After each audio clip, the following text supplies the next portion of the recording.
أعوذ بالله من الشيطان الرجيم. بسم الله الرحمن الرحيم. فأصبح في المدينة خائفا يترقب فإذا الذي استنصره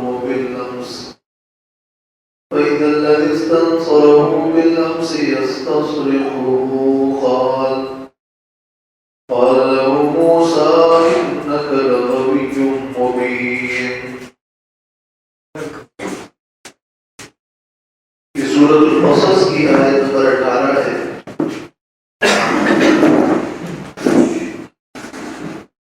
اس آیت میں ماقبل قصے سے متعلق ہی فرمایا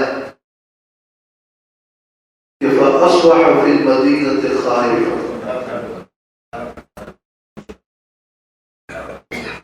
صبح کو شہر میں موسیٰ علیہ السلام نے صبح کی ڈرتے ہوئے یترقب انتظار کر رہے تھے.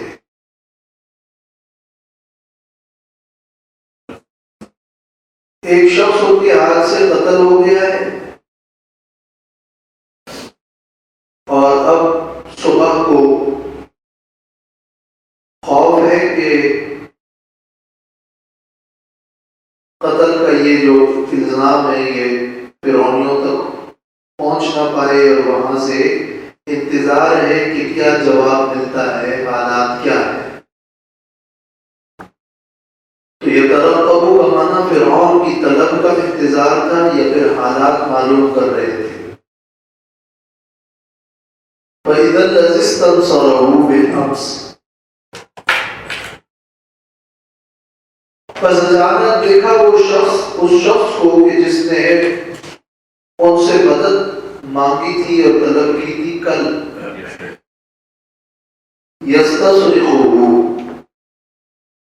کہ وہ فریاد کر رہے ہیں ان سے، وہ پھر چیخ رہا ہے. قال له موسیٰ، موسیٰ علیہ السلام نے ان سے کہا انک لغوی مبین، بے شک تو البتہ واضح سرکش، اس لیے کہ ہر روز جھگڑتا ہے. فاصبح، یہ اصبح یہ تو سوارا کے معنی میں ہے یا صبح کو ہوا. فی المدینہ شہر میں خائفا ڈرتے ہوئے. امام قرطبی اپنی تفسیر میں لکھتے ہیں کہ خائفا کا مطلب معلوم ہو رہا ہے کہ یہ خوف معرفت باللہ اور توکل علی اللہ کے منافی نہیں.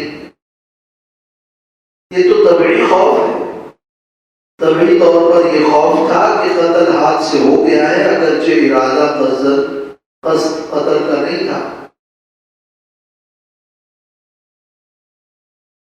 یستصرخہ کا لفظ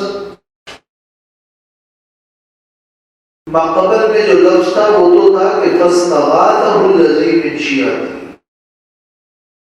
مدد طلب کی اس سے اس شخص نے جو ان کے گروہ میں سے تھا. وہ استغاثہ ہے.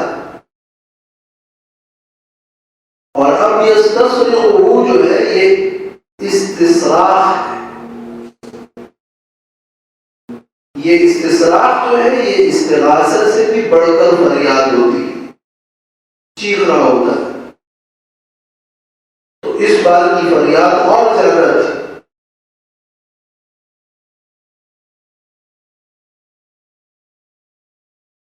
قال له موسیٰ، موسیٰ علیہ السلام نے ان سے کہا. ظاہر یہ ہے اور صحیح بھی یہ ہے کہ اسرائیلی سے کہا. قال له اس سے کہا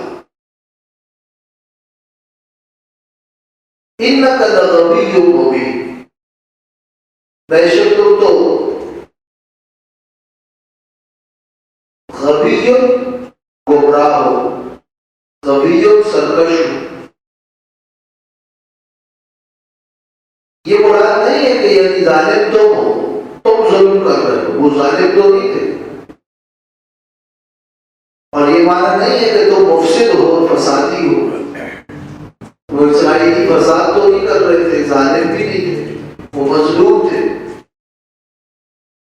یہاں لغویوں کا مطلب یہ ہے کہ یعنی غالب فی قتال کا، قتال میں اور لڑائی میں تم حد سے بڑھی گئے ہو، کہ ان سے ہمیشہ لڑتے ہو جن سے تمہیں لڑنے کی طاقت نہیں۔ تو غویت کا معنی کہ تم سرکش ہو، لڑتے رہتے ہو، اور جب تم میں طاقت نہیں ہے تو پھر بات کسی حد تک مان لو، کچھ گزارا کر لو، ورنہ تو یہ تو جو ظلم ہو رہا ہے وہ تو ہے، لیکن تمہاری لڑائی جو ہے وہ تمہاری نافرمانی کی وجہ بھی ہو سکتی ہے، اور تم طبیعت میں بھی ایسے واقع ہوئے ہو کہ بار بار ہی لڑتے ہو۔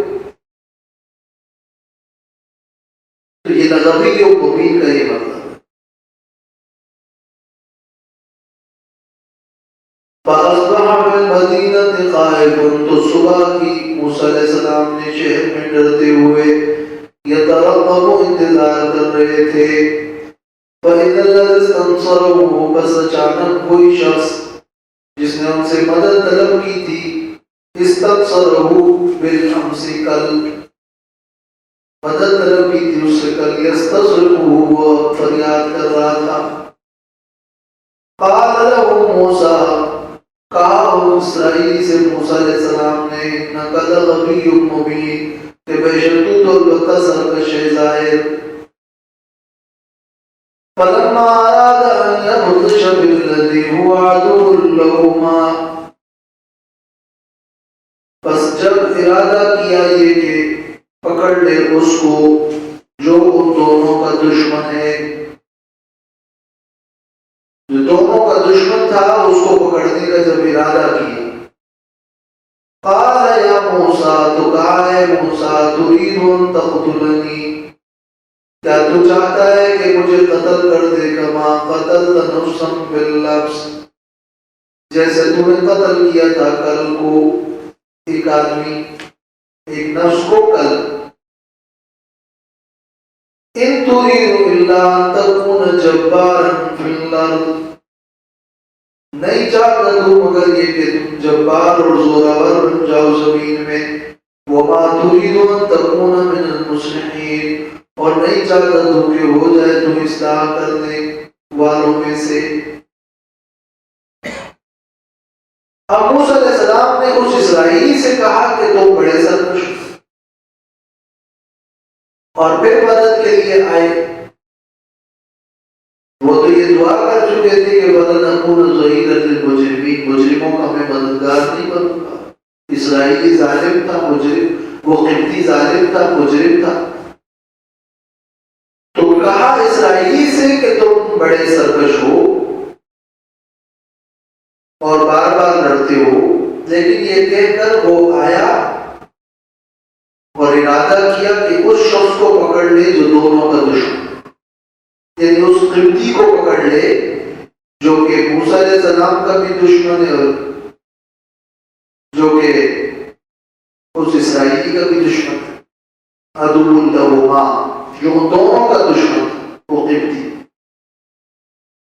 اس کو پکڑنے کا ارادہ کیا۔ لیکن چونکہ وہ موسیٰ علیہ السلام اسرائیلی سے کہہ چکا تھا کہ تم بڑے جھگڑالو ہو، تو جب وہ آئے حملہ کرنے اس قبطی پر، تو اسرائیلی یہ سمجھا کہ یہ مجھے پکڑا ہے، اور ان کے اس پکڑنے اور حملے سے یہ گمان کیا کہ یہ مجھے پکڑا ہے، اس لیے فوراً کہا قال یا موسیٰ، اے موسیٰ، کیا تیرا ارادہ یہ ہے کہ آج مجھے قتل کر دے؟ وہ کل ڈر چکا تھا کہ ایک دفعے سے وہ بندہ مر گیا،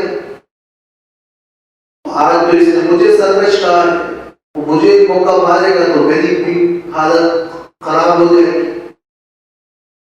تو کہا کہ آج تو مجھے قتل کرنا چاہتا ہے جیسے کل دوسرے کو قتل کیا۔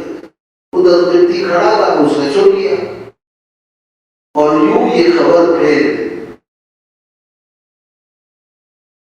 یہ اس آیت کی صحیح توجیہ ہے۔ بعض کہتے ہیں کہ اراد ان یبطش بالذی هو عدو لہما سے مراد اسرائیلی ہے۔ جب ارادہ کیا موسیٰ علیہ السلام نے کہ وہ اس شخص کو پکڑے جو دونوں کا دشمن ہے، کل والے قبطی کا بھی دشمن تھا اور آج والے قبطی کا بھی دشمن تھا، اس اسرائیلی کو جا کر اب پکڑ لے۔ جب یہ ارادہ کیا تو قال یا موسیٰ، تو اس نے یہ کہا کہ اے موسیٰ، کیا تو مجھے قتل کرنا چاہتا ہے؟ یہ بھی ایک توجیہ۔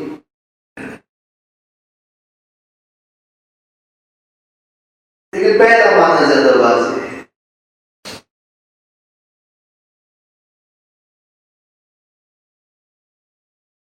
ان تريد الا ان تكون جبارا في الارض، تیرا ارادہ یہ ہے کہ تم زمین میں جبار بن جاؤ،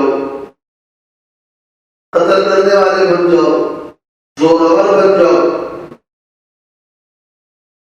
جبار کا مطلب ہے کہ جو شخص جو چاہتا ہے کر لیتا ہے، نتیجے کو نہ دیکھے۔ یفعل ما یرید ولا ينظر في العواقب، جو ارادہ کرے وہ کر لے اور نتائج کی پرواہ نہ کرے۔ کیا تم چاہتے ہو کہ تم بس یوں ہی اپنا عمل کر جاؤ اور تمہیں کسی چیز کی پرواہ نہ ہو؟ اور جبار کا یہ مطلب کہ وہ شخص جو کسی کے قانون کو نہ مانے، جس کو دادا گیری کہتے ہیں۔ تو کیا تم چاہتے ہو کہ تم جبار بنو زمین؟ اور اسی بات کو مزید تاکید کے انداز میں ایک سلمی انداز میں بھی کہا کہ وما تريد ان تكون من المسلمين، اصلاح کرنے والوں میں سے تم ہونا نہیں چاہتے۔ اس شخص نے یہ نہیں کہا کہ ان تريد الا ان تنصر قومك، تم نہیں چاہتے ہو مگر یہ کہ تم اپنے قوم کی مدد کرو۔ یہ قومی تعصب نہیں تھا، بلکہ یہ انتصار للحق، حق کی مدد کی خاطر موسیٰ علیہ السلام اس قبطی پر اس کو پکڑ دیں گے، حق کی مدد کی خاطر، تعصب نہیں تھا۔ اور اب کی بار موسیٰ علیہ السلام نے احتیاط بھی کی۔ پہلے کیا ہے کہ جب وہ مدد کے لیے آئے تو فوق کا ضرور مکہ مارا۔ اب کیا ہے؟ فلما اراد ان یبطش، پہلے وقت تھا، اب بطش، اب حملہ کیا، پکڑنا، اب موقع نہیں۔ یہ کیا ہے؟ احتیاط۔ پہلے موقع مارا تھا اور اس سے قتل ہو گیا، تو فوق کا ضرور آج یہ نہیں ہے، آج ہے ان اراد ان یبطش۔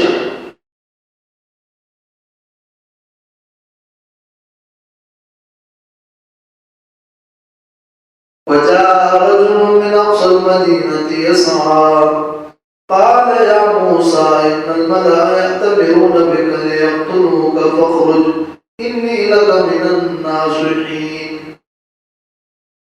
اب بات پھیر گئی، خبر پہنچی۔ تو ایک آدمی آیا، وجاء رجل، آیا ایک آدمی، من اقصى المدینہ، شہر کی دور جانب سے، یسعی دوڑتا ہوا، کوشش کرتا ہوا۔ یسعی کیا ہے؟ تیزی سے چلنا، تیزی سے جا رہا۔ السعی المشی الذی فیہ شدۃ، جس چلنے میں شدت ہو، قوت ہو، تیزی ہو، اس کو سعی کہتے ہیں۔ تو یسعی معنی یہ ہے کہ وہ تیزی سے چل کر آ رہا تھا۔ اور اس میں رجل کہا، نام نہیں ہے، بعض کہتے ہیں شمعون نام تھا، حزقی نام تھا، کوئی بھی تھا۔ رجل کے لفظ میں اشارہ ہے کہ یہ اس شخص کی مردانگی ہے اور بہادری ہے کہ وہ دور سے آیا اور جلدی آیا. قال یا موسیٰ، کہا ہے موسیٰ، ان الملائکۃ یأتمرون بک، بے شک سردار لوگ تمہارے خلاف مشورہ، تیرے قتل کا مشورہ کر رہے ہیں. یأتمرون بک یتشاورون فی قتلک. اعتمر القوم کا مطلب ہے کہ بعض کو حکم کرے، اس کو کہتے ہیں ایتمار، باب افتعال، اعتمار، افتعال، اس کا معنی مشورہ کرنا. جیسے سورۃ طلاق کی 6 آیت میں ہے وَاعْتَبِرُوا بَيْنَكُمْ بِمَعْرُوفٍ. تو ایک تمہارا کا معنی ہمارا بعض کا بعض کو حکم دینا، اور بعض کا بعض کو حکم دینا مشورے میں بھی ایک دوسرے کو حکم دینا ہوتا ہے، ایک دوسرے سے بات شیئر کی جاتی ہے. تو یأتمرون بک، بعض کو حکم دیتے ہیں اور تیرے خلاف اور تیرے قتل کے مشورے کرتے ہیں. یہاں یتشاورون کا لیقتلوک، کہ تجھے قتل کرے. فخرج، بس نکل. انی لک من الناصحین، بے شک میں تیرے لیے البتہ خیر خواہوں میں سے ہوں. مسلمان کی خیر خواہی واجب ہے. اللہ تعالیٰ نے اس مرد مومن کو ذریعہ بنایا اور وہ آئے اور فوراً موسیٰ علیہ السلام کی یہ خیر خواہی کی کہ تیرے قتل کے منصوبے کیے جا رہے ہیں. قتل تو تیرا قتل خطا ہے، قتل خطا کی سزا تو کسی قانون میں قتل نہیں ہے، مگر وہ تجھے ختم کرنے کی سازش کر چکے ہیں اور فیصلہ کر چکے ہیں. کہ فخرج انی لک من الناصحین، رسول اللہ صلی اللہ علیہ وسلم کی ہجرت کی طرف اس میں اشارہ ہے.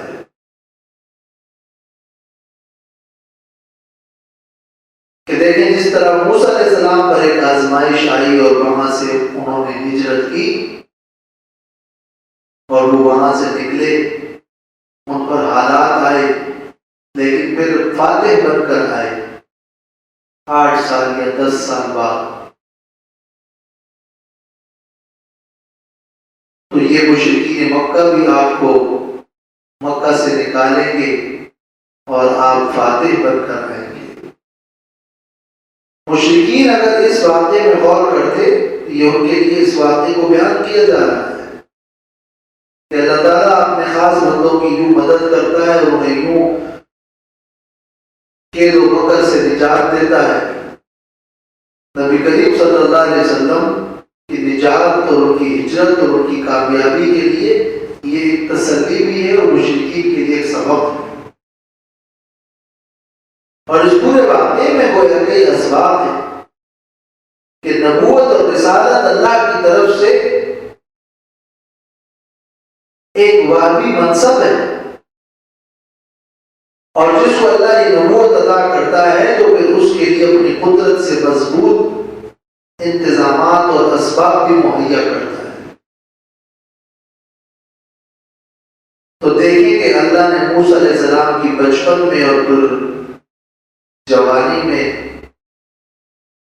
ان طرح طرح کے امتحانات میں کس طرح انتظام فرمایا ان کی نجات کا، اور کیسے اللہ نے ان کو بچایا.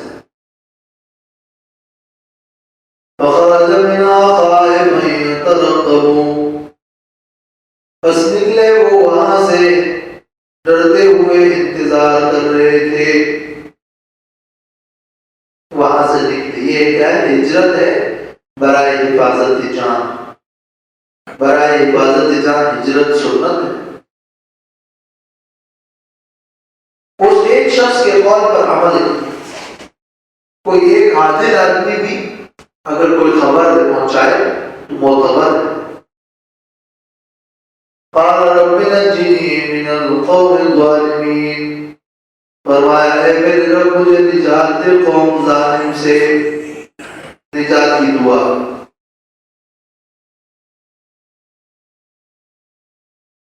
فلما توجہ تلقاء مدين قال عسى ربي أن يهديني سواء السبيل.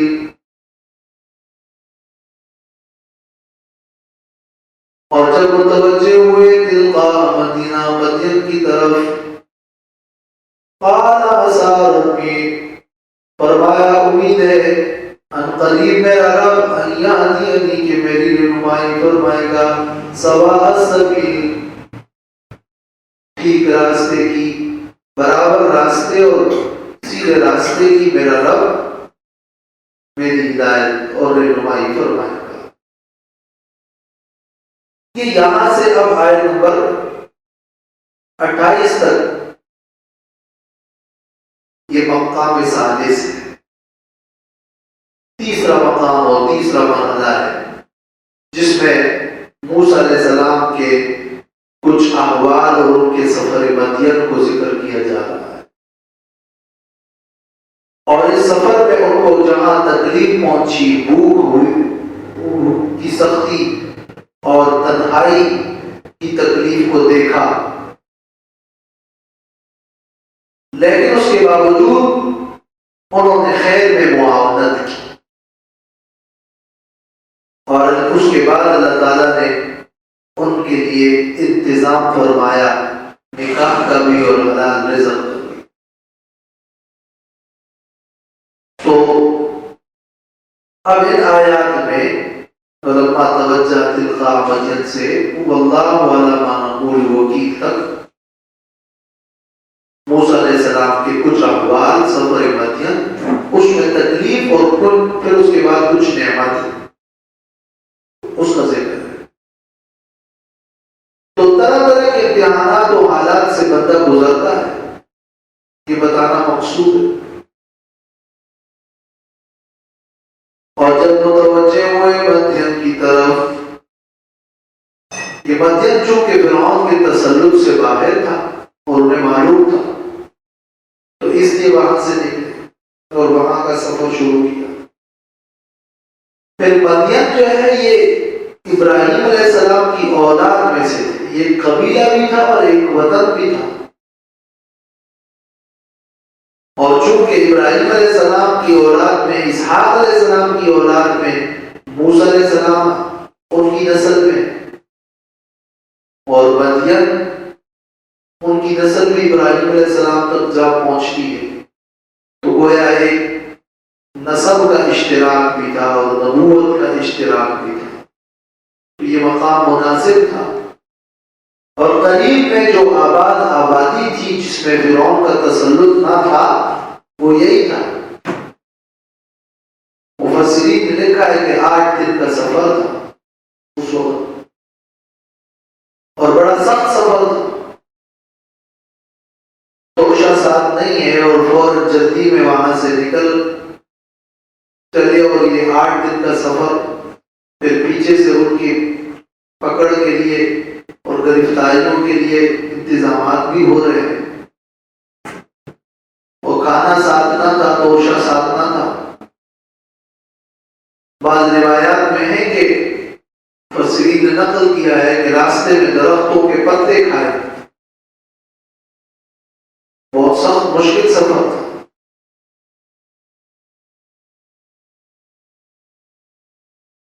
اس لیے مدین کی طرف متوجہ ہوئے اور اس سخت حالت میں امید اللہ سے لگائی اور فرمایا کہ قریب ہے میرا رب میری ٹھیک رہنمائی کرے گا کہ امن کے ساتھ میں یہاں سے اب باہر نکلوں، اور رخ مدین کی طرف کر لیا. راستہ معلوم نہیں اور مشکل بھی ہے اور خوف بھی ہے.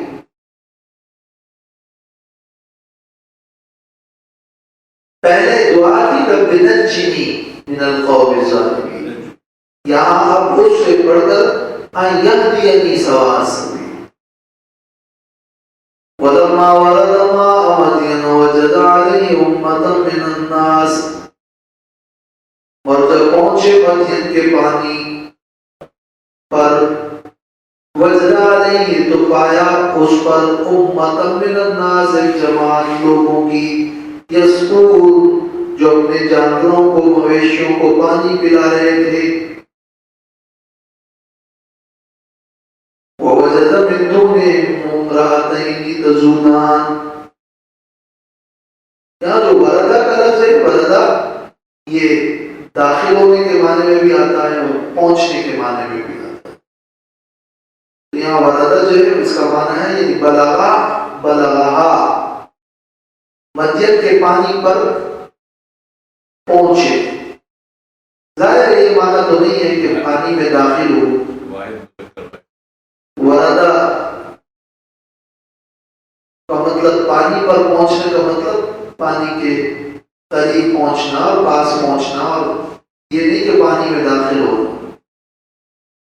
اس لیے کہ یہ وردہ اور ورود کا جو لفظ ہے یہ کبھی پہنچنے کے معنی میں آتا ہے اور کبھی داخل ہونے کے معنی میں آتا ہے. وَإِن مِّنكُمْ إِلَّا وَارِدُهَا. تو یہاں وردہ کا معنی پہنچنا ہے. مدین کے باہر، انہیں بھی مدین میں داخل نہیں ہوئے تھے کہ مدین کے قریب باہر ہی ایک کنواں تھا اور اس کنویں کے قریب پہنچے. وہاں دیکھا کہ بہت سے لوگ ہیں جو اپنے مویشیوں کو پانی پلا رہے ہیں. امتن تنوین ہے یعنی ایک جماعت کثیرہ ہے. من الناس لوگوں میں سے، یعنی وہ مختلف قسم کے لوگ ہیں. زیادہ لوگ بھی ہیں اور مختلف لوگ ہیں. ان کے مختلف مویشی ہیں. وہ اپنے مویشیوں کو پانی پلا رہے ہیں. وَوَجَدَ مِن دُونِهِمْ امْرَأَتَيْنِ تَذُودَانِ. اور پایا اور دیکھا من دونہم ان کے علاوہ اور یا ان سے نیچے. من دونہم یعنی سوى الامہ، اس امت اس گوروں کے علاوہ، ان لوگوں کے علاوہ. اور من دونہم کا یہ معنی بھی ہے کہ فی مکان اسفل من مکانہم، تفسیر المعانی. ان سے نیچے. اور من دونہم کا ابن عطیہ نے معنی کیا ہے من الجہۃ التي وصل الیہا قبل ان یصل الی الامہ، لوگوں تک پہنچنے سے پہلے جس جانب میں موسیٰ علیہ السلام آ رہے تھے تو پہلے ہی ان دو عورتوں کو دیکھا، پھر آگے دیکھا کہ کچھ لوگ پانی پلا رہے ہیں. تو ان کے نیچے اور ان سے پہلے اور اپنی ہی جہت میں دو عورتوں کو دیکھا. تذودان، تذودان جو روک رہے تھے اپنے بھیڑ بکریوں کو. تذودان پانی سے روک رہے تھے. بھیڑ بکریاں ادھر پانی کی طرف زور کر رہے تھے اور وہ روک رہی تھی. تذودان یہ تسنیہ ہے. تکفان غنمہما، تکفان غنمہما اپنے بھیڑ بکریوں کو روک رہی تھی. مفسرین میں سے بعض نے ان کے نام بھی ذکر کیے. تفسیرات المسیر میں ہے ایک کا نام صدورہ تھا، دوسرے کا نام عبرہ تھا. اور قرطبی میں ہے کہ ایک کا نام لیا تھا اور دوسری کا نام صفورہ تھا. جو بھی نام تھا.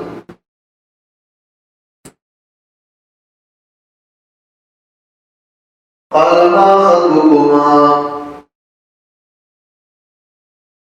فرمایا موسیٰ علیہ السلام نے ان دو عورتوں سے کہا ما خطبكما، کیا حال ہے تم دونوں کا. ان کی حالت کا احساس کیا. خطبو کا لفظ استعمال ہی وہاں ہوتا ہے جہاں کسی کو کوئی مصیبت پریشانی ہو، کوئی بڑا مسئلہ ہو، اس کو حل کرنے کے لیے کسی سے پوچھے کہ کیا مسئلہ ہے، کیا حال ہے. تو یہ سوال برائے شفقت تھا، یعنی کسی اجنبیہ سے بلا وجہ کلام کرنا نہیں تھا، بلکہ ایک معقول وجہ کی بنا پر جبکہ امن کی حالت ہو اور شفقت غرض ہو، کوئی مقصد ہو، کسی سے پوچھے تو اجنبیہ سے پوچھنے میں بھی حرج. اس کے تفاصیر میں ہے کہ وہ فی سوالی علیہ السلام ایہما دلیل علی جواز مکالمۃ الاجنبیۃ فیما یعنی، کسی اجنبیت سے کسی وجہ اور کسی مقصد کی خاطر کلام کرنا، اس میں اس کے جواز کی دلیل۔ پوچھا ما خطبکم، کیا وجہ ہے کہ تم یہاں ہو، پانی سے دور کھڑی ہو اور جانوروں کو، مویشیوں کو روک بھی رہی ہو، تم اپنے بھیڑ بکریوں کو پانی کیوں نہیں پلاتی؟ قال لا نسقي حتى يصدر الرعاء، کہنے لگی وہ تو لا نسقي، ہم نہیں پلاتے اپنے بھیڑ بکریوں کو پانی، حتیٰ یہاں تک یصدر الرعاء کہ واپس چلے جائیں چرواہے، یعنی عادتنا اللہ نسقي، ہماری عادت یہ ہے کہ ہم معمول ہمارا یہ صرف آج کی بات نہیں ہے کہ یہ آج ہو رہا ہے، ہمارا معمول یہ ہے کہ ہم اپنے بھیڑ بکریوں کو اس وقت تک نہیں پانی پلاتی تھی کہ جب یہ باقی لوگ چلے نہ جائیں۔ ایک تو رش ہے، اور رش میں خواتین کا اندر گھسنا اور داخل ہونا مناسب نہیں ہے، اور کمزوری اور ضعف خواتین کا اور مردوں میں خواتین کا گھسنا چونکہ ضعف بھی ہے اور حیا کی وجہ سے،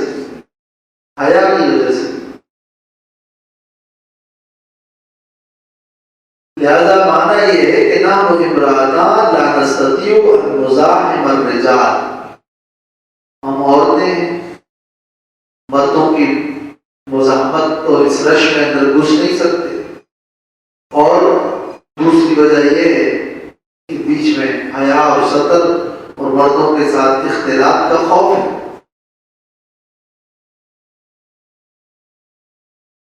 یصدر یعنی واپس چلے جائیں اور واپس کر دیں، الرعاء چرواہے اپنے مویشیوں کو اسدار سے، اسدار مانا لوٹا،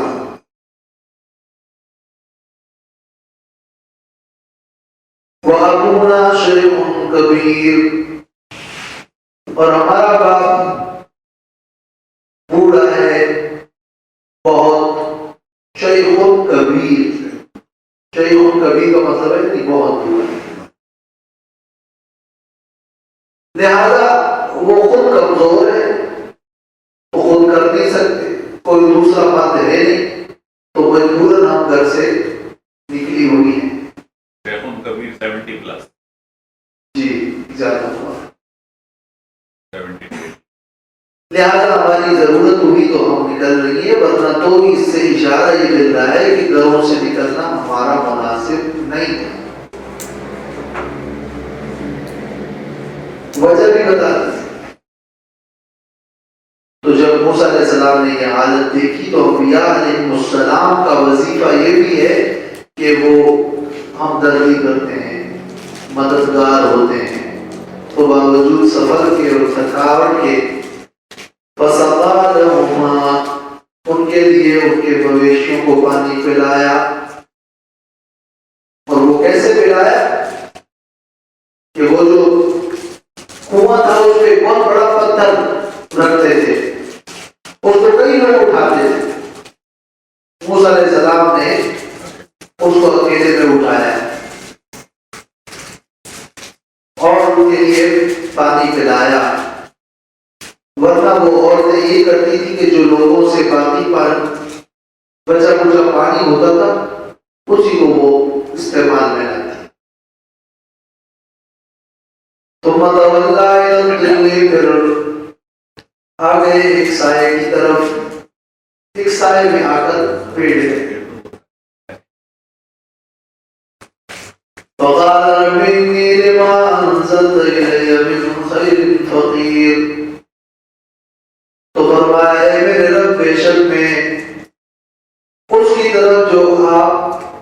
لما انزلتا جو تو نازل کرتا ہے الیہ میری طرف من خیر کوئی بھی خیر فقیر محتاج ہوں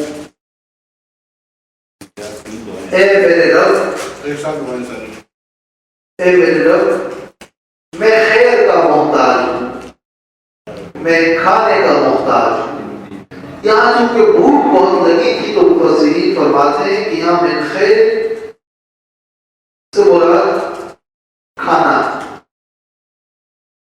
خیر کا لفظ کبھی مال کے لیے استعمال ہوتا ہے اس طرح کا خیر انہ لحب الخیر لشدید اور خیر کبھی قوت کے معنی میں استعمال ہوتا ہے اہم خیر ام قوم تبع کیا یہ بہتر ہے یا قوم تبع یعنی ان میں زیادہ قوت یہ طاقتور ہے یا قوم تبع اور خیر کبھی عبادت کے معنی میں اور خیر کے کاموں میں وَأَوْحَيْنَا إِلَيْهِمْ فِعْلَ الْخَيْرَاتِ یہاں طعام اور کھانے کا معنی ہے مفسرین یہ روایت کرتے ہیں تفسیر قرطبی انی لما یعنی انی الی ما انزلت بے شک میں اس چیز کی طرف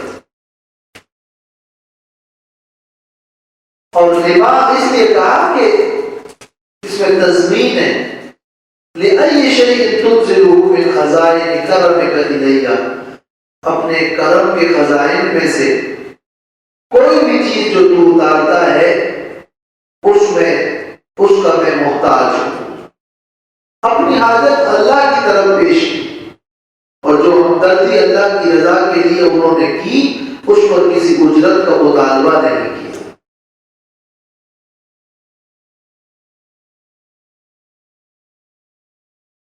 فجاءته إحداهما تمشي على استحياء قالت إن أبي يدعوك ليجزيك أجر ما سقيت لنا فلما جاءه وقص عليه القصص قال لا تخف نجوت من القوم الظالمين بس آئی ان کے پاس إحداهما ان دو لڑکیوں میں سے ایک پہلے دو تین کام زیادہ تھا مویشیوں کو پکڑنا تھا اب ضرورت سے کوئی نہیں تو بلا ضرورت لڑکیوں کو نہ نکالا جائے تو اب ایک ہی کو بھیجا تمشیاں دستحیا جو چل کر آ رہی تھی پوری حیا کے ساتھ کیا عظیم حیا ہوگی کہ اللہ تعالیٰ خود تعریف فرما رہے ہیں کہ الستحیا اور اعلیٰ استعمال ہوتا ہے تمکن کے لیے مضبوطی کے لیے کہ گویا وہ حیا پر سوار ہو کر آ رہی تھی حضرت عمر رضی اللہ تعالیٰ عنہ سے مروی ہے کہ قد سترت وجہہا بکم درعہا اپنی آستین سے اپنے چہرے کو چھپا کر بول رہی تھی پوری حیا کے ساتھ آئی قالت نابی ادعوک لیجزیک اجر ما سقیت لنا بس کتنی مختصر بات اور کتنی جامع کہنے لگی بے شک میرا باپ تجھے بلا رہا ہے اس لیے تاکہ تجھے بدلہ دے اس کا جو تو نے ہمیں ہمارے مویشیوں کو پانی پلایا ہمارے لیے یعنی اس بلانے کو اپنے باپ کی طرف منسوب کیا سب سے پہلے تو یہ کہا کہ ہمارا باپ بلا رہا ہے کسی لڑکی کا یہ کہنا کہ میں بلا رہی ہوں اس کی بدلے یوں کہا باپ بلا رہا ہے اور وجہ بھی مختصر بتائی کہ وہ تم نے جو کام کیا اس کا کچھ بدلہ دینا چاہتا ہے تو بہت مختصر اور بہت جامع تاکہ کوئی وہم نہ ہو اور کوئی شک بھی نہ ہو وفيه من الدلالة على كمال العقل والحياء والعفة یہ عقل کا بھی کمال ہے اور حیا بھی کامل اور عفت اور پاک دامنی کے ساتھ کتنی جامع گفتگو ہے اور کتنی مختصر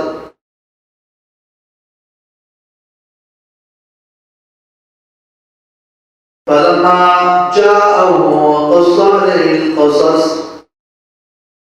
تو جب آئے ان کے پاس، اب موسیٰ علیہ السلام کو بھی ایک مقام جگہ چاہیے تھی، تو وہ اس غرض کے لیے تو نہیں آئے کہ ہمیں کوئی اجرت ملے، لیکن اب کوئی نہ کوئی ٹھکانہ تو ڈھونڈنا ہی تھا، تو جا کر ملتے کہ ماجرا کیا ہے۔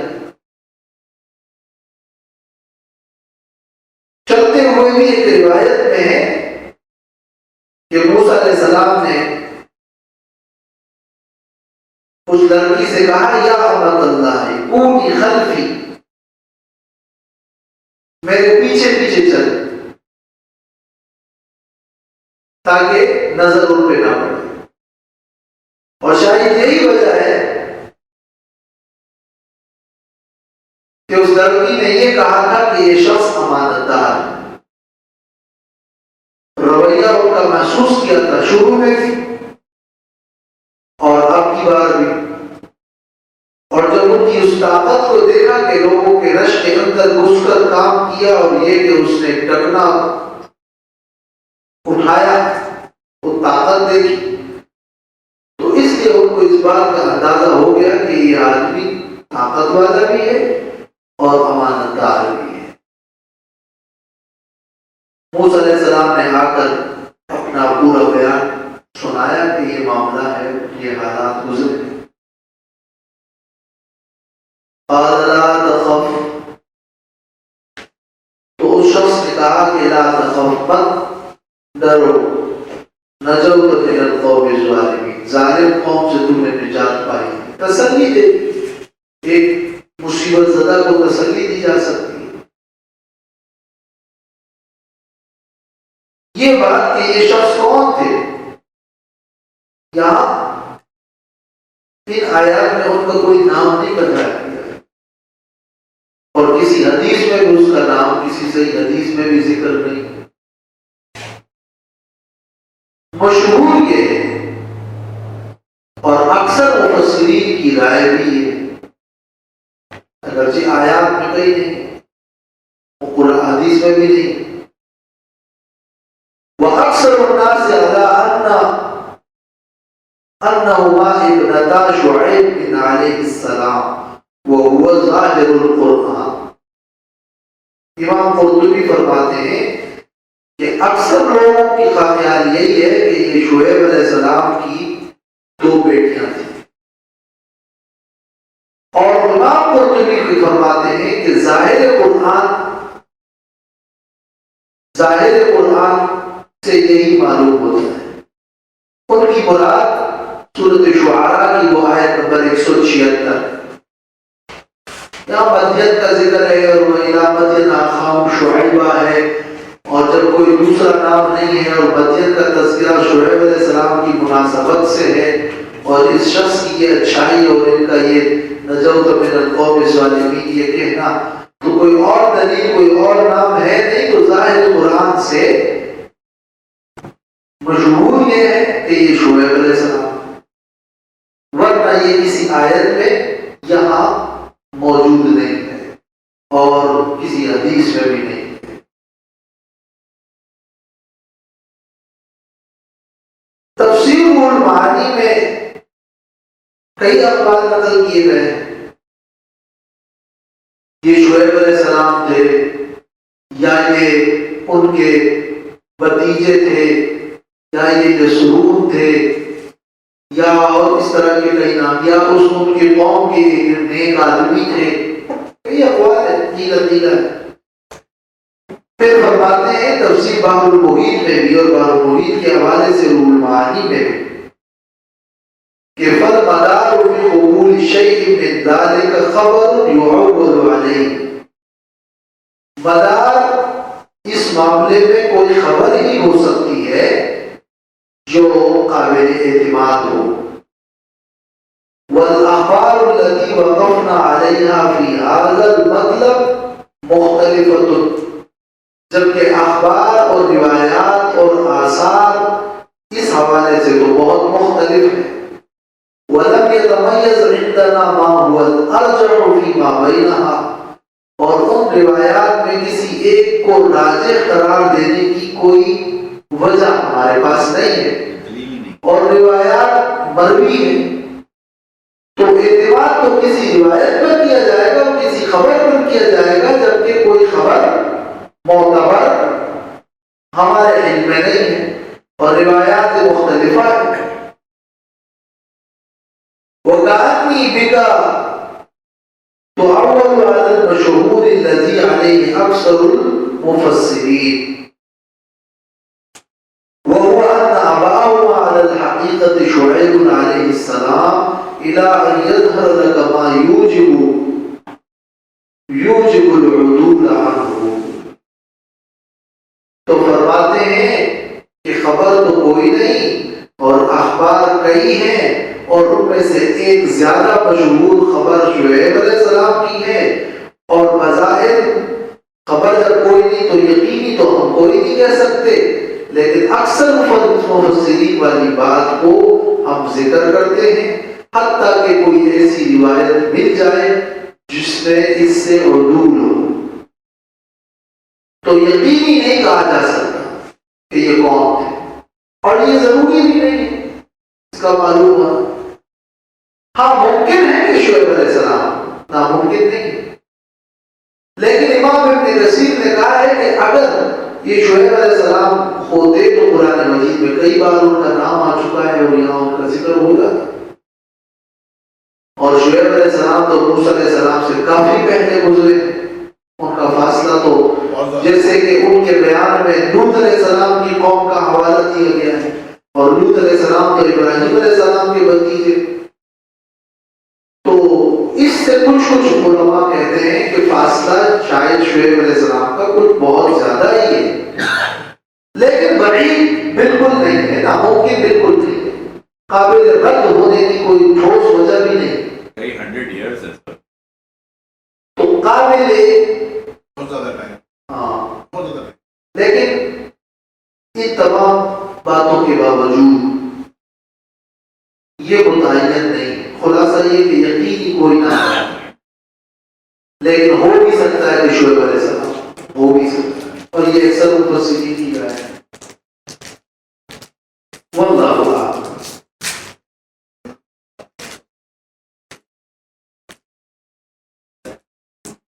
قال يداهما يا أبت استأجره إن خير من استأجرت القوي الأمين۔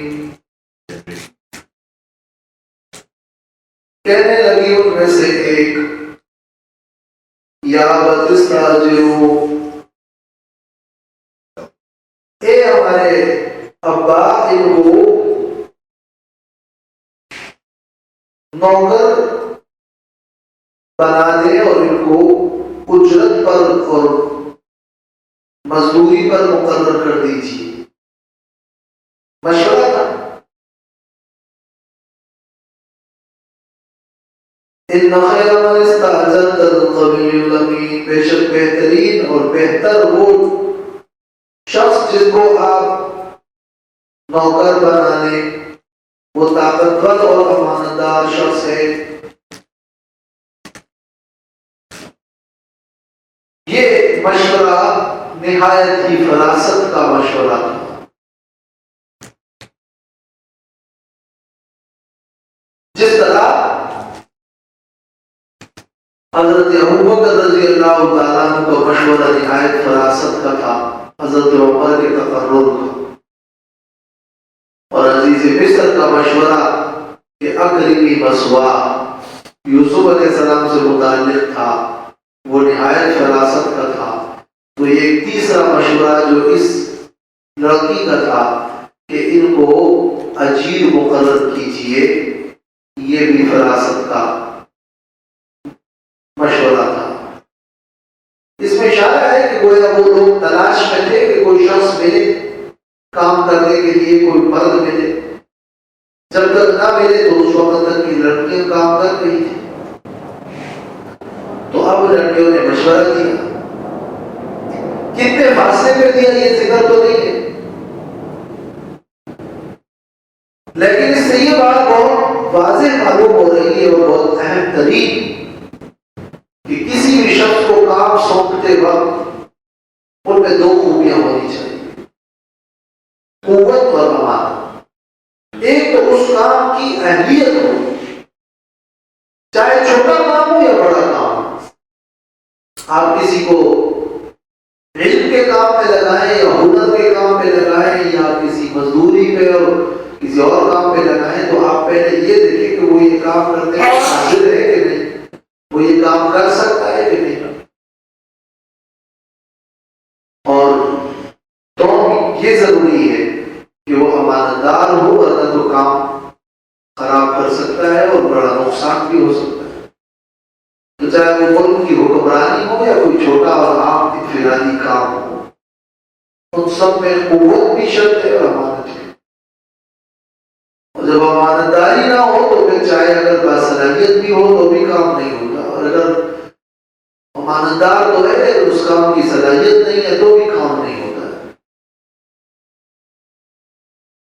قال انی اريد ان انكحك احدى ابنتي هاتين على ان تأجرني 8 حجج۔ بے شک میں ارادہ کرتا ہوں کہ نکاح میں دے دوں تجھے احدى ابنتي، اپنی 2 بیٹیوں میں سے ایک بیٹی، ہاتین جو یہ ہے، علی ان تأجرنی اس شرط پر، ان تأجرنی کہ تم میرے پاس میرے ساتھ نوکری کرو گے، 8 حجج 8 سال، فإن أتممت 10 فمن عندك، بس اگر تو نے پورے کر دیے 10 سال تو یہ تیری طرف سے احسان ہوگا۔ وما أريد أن أشق عليك، اور میں نہیں چاہتا کہ تجھ پر سختی کروں۔ ستجدنی إن شاء الله من الصالحين، ان قریب تو پائے گا مجھے اگر اللہ نے چاہا من الصالحین، نیک لوگوں میں سے۔ ایک خیرخواہانہ انداز میں ان کے سامنے بیٹی کے رشتے کو پیش کیا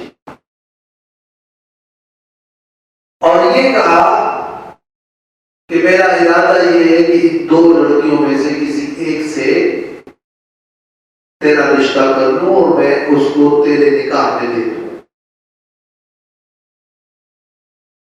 اور یہ بھی ایک بڑی دانائی کا فیصلہ تھا کہ مزدوری پر تو اس کو میں لے لوں گا، لیکن کسی جوان مزدور کا اپنے گھر پہ رکھنے سے بہتر ہے کہ اس کے ساتھ رشتہ ہو، جبکہ معلوم ہے کہ وہ کس قسم کا انسان۔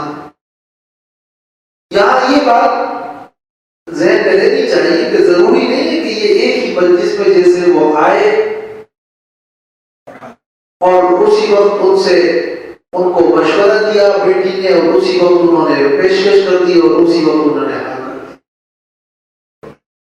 دی۔ یہ وہ آئے تھے، ان کو دیکھا تھا، بیٹی نے اندازہ کیا، معلوم ہوا نیک آدمی ہے، پھر مشورہ دیا، باپ نے سوچا اور خیال کیا کہ ان کو اجیر رکھنے کا مشورہ تو اپنی جگہ، لیکن اگر ان کو میں اپنی بیٹی نکاح میں دے دوں تو اور زیادہ سہولت ہو جائے۔ اجیر تو میں نے رکھنا ہے لیکن اگر اپنے داماد ہی کو رکھ لوں تو زیادہ بہتر ہے، اور وہ داماد بن جائے تو پھر زیادہ بہتر ہے۔ اس لیے انہوں نے یہ شرط لگائی کہ میں اپنی بیٹی کا رشتہ تو تجھے دے رہا ہوں، لیکن اس شرط پہ دے رہا ہوں کہ تو کہیں جائے گا نہیں بلکہ یہاں پر کام کرے گا، اور کم از کم 8 سال اس کی مدت مقرر کی۔ تو اس سے یہ ہوگا کہ تجھے کام مل جائے گا اور یہ ہوگا کہ مجھے کام کرنے والا مل جائے گا، تو ایک ضرورت تیری ہے پوری ہوگی اور ایک ضرورت میری پوری ہوگی۔ تو حالات تاجرنی ایک شرط ہے، بالکل جائز شرط۔ نکاح میں اگر اس طرح کا کوئی شرط رکھ لیا جائے کہ میں یہ رشتہ دینے کے لیے تیار ہوں لیکن میری یہ شرط ہے کہ تم یہاں رہو گے، کہیں نہیں جاؤ گے، تو ایک جائز شرط ہے، معقول بھی ہے۔ اور اگر اس شرط کے لیے تم راضی نہیں ہو تو پھر میں رشتہ نہیں کروں گا. لیکن یہ بات یاد رکھنے کی ہے کہ یہ نکاح نہیں تھا. یا یوں یہ الفاظ نکاح نہیں ہے کہ بس نکاح شروع ہو گیا. یہ نکاح کی ایک پیشکش ہے کہ اگر تو راضی ہے تو پھر باقاعدہ بیٹھ کر نکاح کر لے گا جیسے طریقہ ہوگا نکاح کا. لیکن یہاں یہ نہیں کہا کہ میں بس نکاح کر رہا ہوں، میرا ارادہ ہے کہ میں تجھے نکاح پر اپنی ایک بیٹی دوں. نکاح کرنے میں تو ضروری ہے کہ وہ لڑکی متعین ہو، نکاح میں ضروری ہے کہ مہر متعین ہو. یہاں تو نہ مہر کی بات ہو رہی ہے اور نہ ہی بیٹیوں میں سے کسی بیٹی کو متعین کیا ہے. نہ ہی یہ سوال ہو سکتا ہے کہ گواہ تو نہیں تھے تو کیسے نکاح ہوا. یہ سارے سوالات اس لیے خیر ضروری ہے کہ یہ نکاح کے الفاظ نہیں ہے، نکاح نہیں ہے، یہ نکاح کی پیشکش ہے. اس سے ایک بات یہ معلوم ہوتی ہے کہ اگر بیٹی کا رشتہ مل جاتا ہے اور مناسب ہو تو از خود اس بیٹی کے رشتے کی پیشکش کرنا اسلام میں معیوب نہیں. اگر جب رواج ہے کہ یہ معیوب سمجھا جاتا ہے، لیکن یہ انبیاء علیہ السلام کی سنت اور صحابہ کرام کی سنت کے خلاف ہے. جائز ہے کہ اگر مناسب رشتہ ملتا ہے تو بیٹی کے رشتے کی پیشکش کر سکتے ہیں.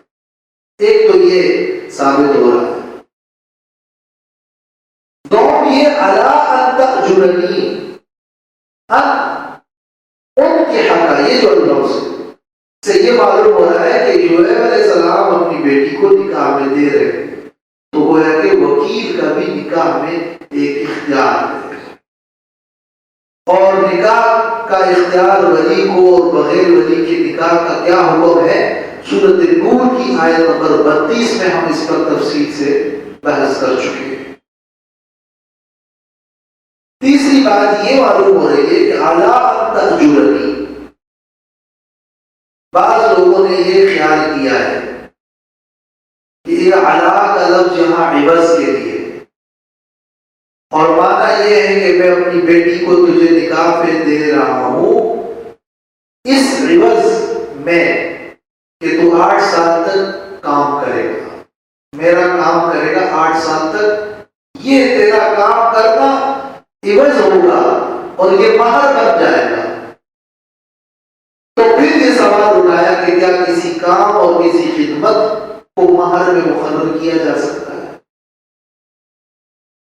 لیکن یہ سوال اس آیت میں درست نہیں ہے.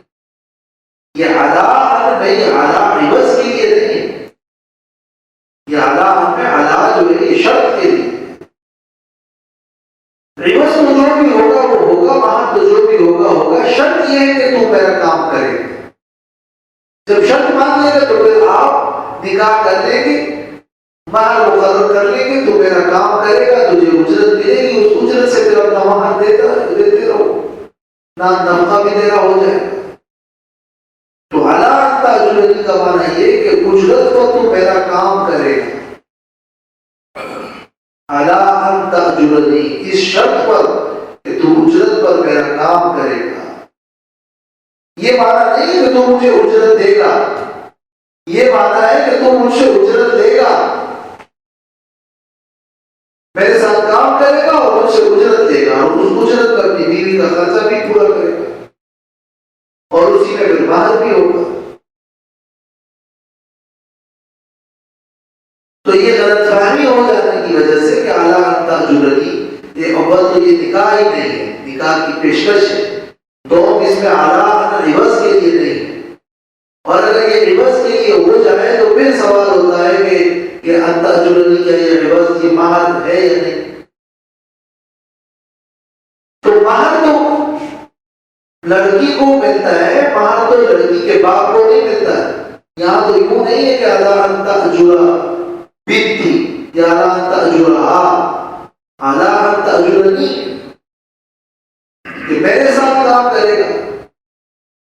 تو پھر اس کے لیے جواب دینا کہ یہ اس شریعت میں جائز تھا یا یہ کہ انت اجرنی میں وہ بیٹی راضی تھی کہ باپ کو یہ اجرت ملے، یہ سب تکلفات ہیں. تو نکاح کے لیے جو احکام ہے اور جو تفصیلات ہے وہ احادیث سے ثابت ہے.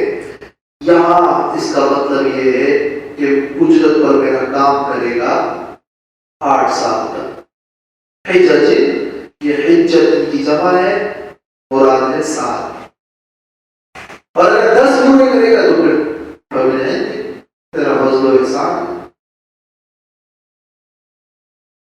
قال ذلك بيني وبينك، موسیٰ علیہ السلام نے کہا یہ میرے اور تیرے درمیان معاہدہ ہے. وہ راضی ہو گئے. ایما الأجلین قضیت فلا عدوان علی، کوئی بھی ان میں سے ان 2 مدتوں میں سے میں پورا کروں، فلا عدوان علی، تو زیادتی نہیں ہوگی مجھ پر. عدوان کا مطلب ہے تجاوز. جو وقت میرے اوپر لازم نہیں ہے تو وہ وقت آپ لازم نہیں کریں گے. ان 8 سالوں میں اگر میں 8 سال گزار تو آپ مزید کا مطالبہ نہیں کریں گے، اور اگر میں 10 گزاروں، دونوں صورتوں میں آپ مزید کچھ وقت گزارنے کا مطالبہ نہیں کریں گے. میرے اوپر کوئی تجاوز نہیں ہوگا، ان مدتوں میں سے کسی بھی مدت پر تجاوز نہیں ہوگا اور مجھ سے کوئی زیادتی نہیں ہوگی. واللہ علی ما نقول وکیل، اللہ اس پر جو ہم کہتے ہیں وکیل نگہبان ہے. یہ اعتماد والی بات ہے اور اللہ کی گواہی کو بیچ میں پیش کیا، اور یوں ان کی یہ بات، یہ معاہدہ